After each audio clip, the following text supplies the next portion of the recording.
Saat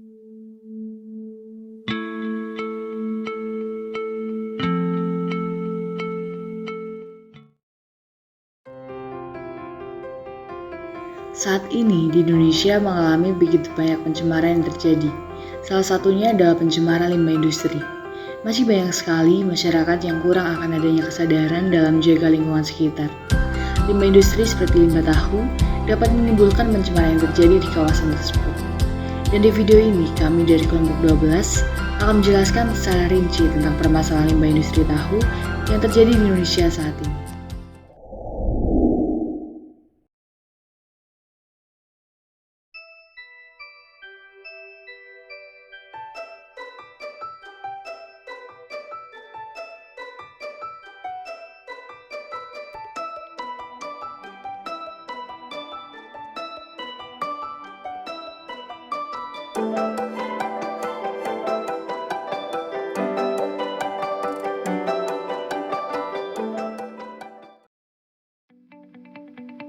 Limbah merupakan sisa atau kotoran yang berasal dari masyarakat dan rumah tangga, serta juga berasal dari industri, air tanah, air permukaan, serta buangan lainnya.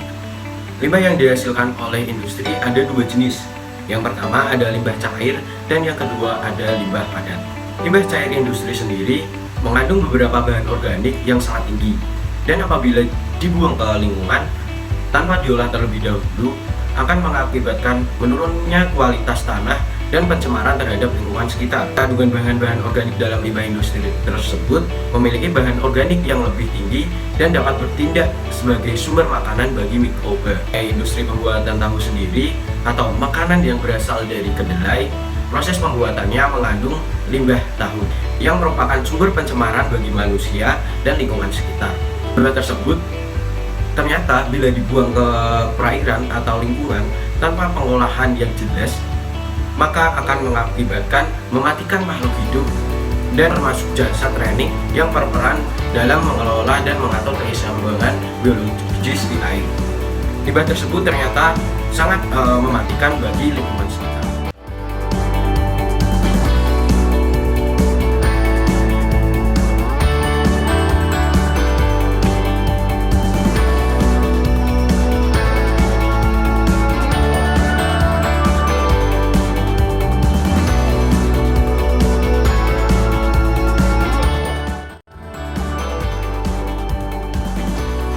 Banyak tempat yang dijadikan untuk pembuangan limbah.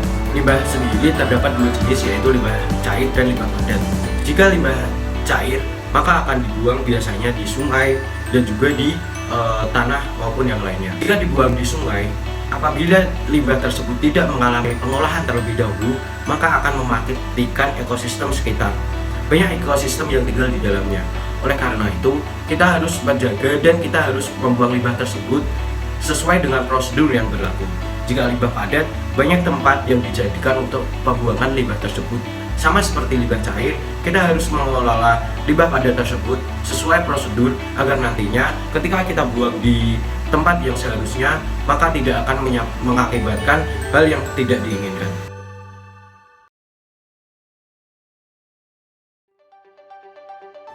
Nah, seperti yang sudah dijelaskan oleh teman saya tadi, bahwa ternyata pengolahan tahu pun dapat menghasilkan limbah.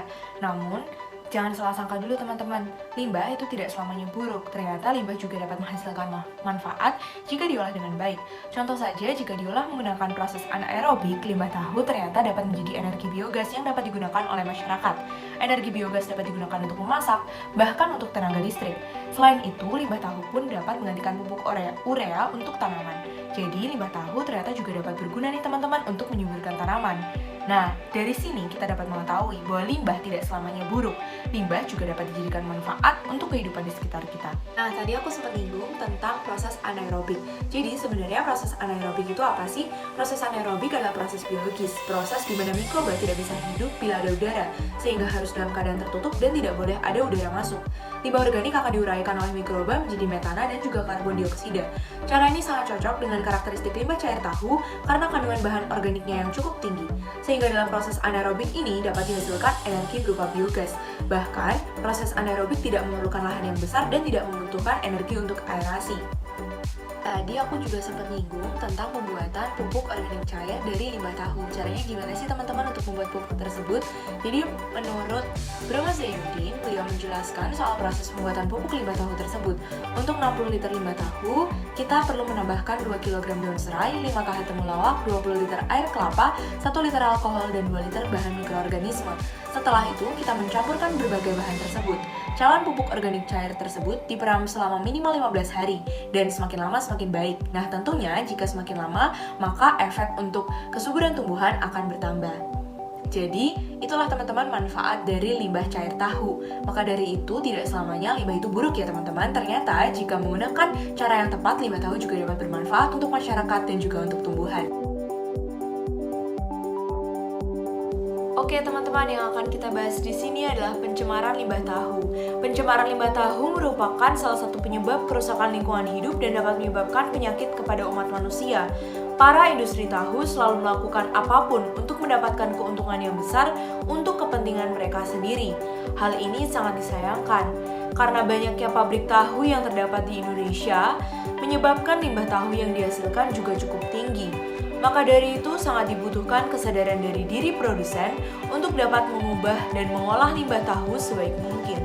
Jika tidak dapat memberikan manfaat, namun paling tidak limbah tersebut tidak membahayakan lingkungan sekitar dan juga umat manusia lainnya. Yang selanjutnya adalah dampak negatif dari adanya limbah tahu. Nah, dampak dari pencemaran limbah tahu sendiri terhadap lingkungan yaitu rusaknya kualitas lingkungan, terutama perairan sebagai salah satu kebutuhan umat manusia dan juga makhluk hidup lainnya. Sebagian besar industri tahu mengandung polutan organik dan juga anorganik. Maka limbah air tersebut tidak bisa langsung dibuang ke sungai, tetapi harus diolah terlebih dahulu sebelum dibuang ke sungai agar tidak terjadi pencemaran. Yang selanjutnya adalah tips memanfaatkan daur ulang limbah tahu. Pada umumnya limbah tahu memiliki dua jenis, yaitu limbah padat dan juga limbah cair.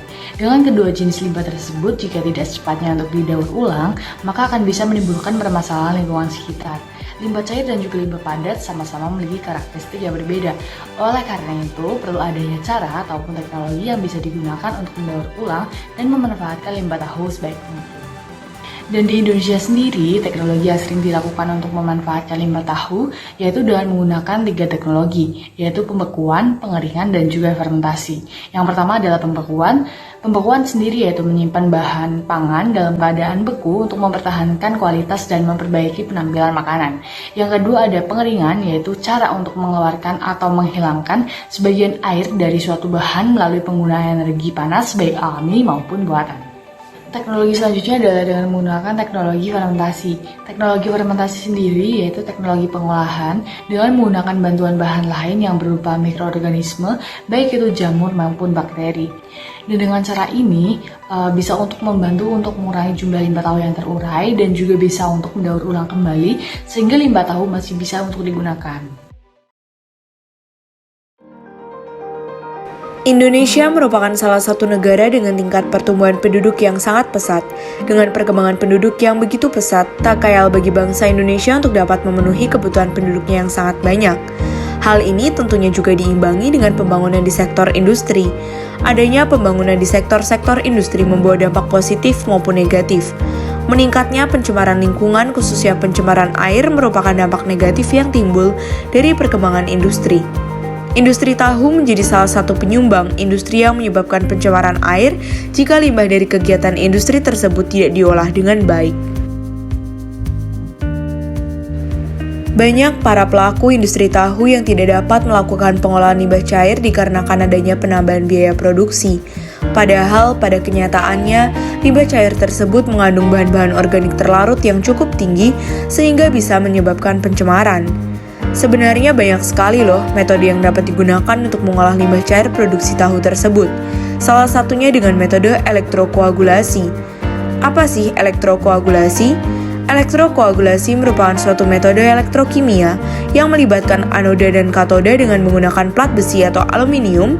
Dengan metode elektrokoagulasi, pengolahan limbah cair dapat menekan tambahan biaya produksi karena biaya yang murah serta bisa dilakukan secara kontinu. Berdasarkan penelitian yang telah dilakukan oleh Himpunan Mahasiswa Teknik Kimia Universitas Diponegoro dengan judul Pengolahan Limbah Tahu Menjadi Air Bersih dengan Metode Elektrokoagulasi, peneliti melakukan penelitian yang bertujuan untuk mengurangi Chemical Oxygen Demand atau COD, Biological Oxygen Demand atau BOD, dan Total Suspended Solid atau TSS dan pH dari hasil limbah cair salah satu industri tahu yang berada di Kota Pekanbaru menggunakan metode elektrokoagulasi. Bahan-bahan yang diperlukan dalam melakukan penelitian yaitu limbah cair tahu, air bebas mineral, sejumlah bahan kimia. Sebelum melakukan metode elektrokoagulasi, maka perlu dilakukan sejumlah analisis terhadap sampel limbah cair tahu yang akan digunakan, seperti analisis terhadap BOD, COD, TSS, dan pH terlebih dahulu. Tahap selanjutnya yaitu merangkai alat reaktor elektrokoagulasi secara kontinu yang menggunakan aluminium sebagai plat. Pada penelitian tersebut digunakan variabel tegangan dan variabel laju alir. Dan apakah hasil yang didapat dari penelitian? Hasil yang didapat dari penelitian menggunakan metode elektrokoagulasi secara kontinu ternyata dapat mengurangi COD, BOD, TSS, dan pH yang ada pada limbah cair tahu tersebut. Nilai pH yang didapatkan juga kembali netral setelah dilakukan pengujian menggunakan metode elektrokoagulasi. Terbukti metode elektrokoagulasi ternyata sangat efektif dalam pengolahan limbah cair menjadi air bersih untuk mencegah pencemaran lingkungan khususnya di perairan. Nah, dengan animasi yang telah diberikan, kita dapat mengetahui bahwa dengan metode elektrokoagulasi, limbah dapat menjadi air bersih. Maka kita juga dapat melanjutkan ide kita, yaitu dengan memberikan air tersebut ke daerah-daerah terpencil yang membutuhkan air bersih. Dengan itu, limbah yang dihasilkan oleh limbah cair tahu dapat dijadikan manfaat buat orang-orang di sekitar kita.